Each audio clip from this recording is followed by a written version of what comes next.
Download the BCSN Plus app today. From one Whitmer legend to another. A year older than Hayes Davis, Chris Wormley's sports journey has taken him from West Toledo to Ann Arbor and onto the NFL, playing for Baltimore, Pittsburgh, and Carolina.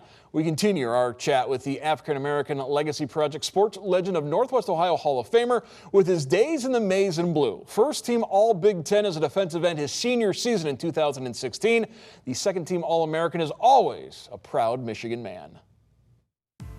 As you look back at your time at Michigan, what was your fondest memories? I think just the relationships that I built. My closest friends, not only from Whitmer, but my roommates at Michigan. I talk to those guys on a daily basis. But I would say on the football field, I think it's how, and us older guys from the Jim Harbaugh era talk about how we kind of brought that program back to them winning the national championship 2 years ago. We have a lot of pride in being able to flip the script, flip the narrative a little bit, and kind of really jumpstart that. What Jim was able to build these last 3 years, and now with Coach Moore, it's exciting. How well have you gotten to know Coach Moore?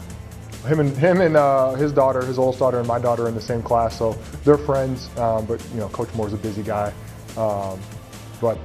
He seems like he has a great plan for the university in terms of the football. Obviously, they just got Bryce Underwood, the quarterback, so I'm sure he's going to bring a lot of excitement. But I like him. I like him as a coach. I like what he stands for, and I think he's bringing and continuing on what Jim Harbaugh did the last 9 years. Do you look at the current landscape of college athletics with NIL and now with the House settlement and revenue sharing? You sometimes wish you were born a little bit later and be able to take part in some of that? Yeah, I mean a little bit. Like I'm happy that the guys are getting paid, yeah. and the females as well. But yeah, like I said, us older guys, that just missed out, by 4 or 5 years. We talk about it a little bit. The House settlement was nice because I get at least 1 year of back pay.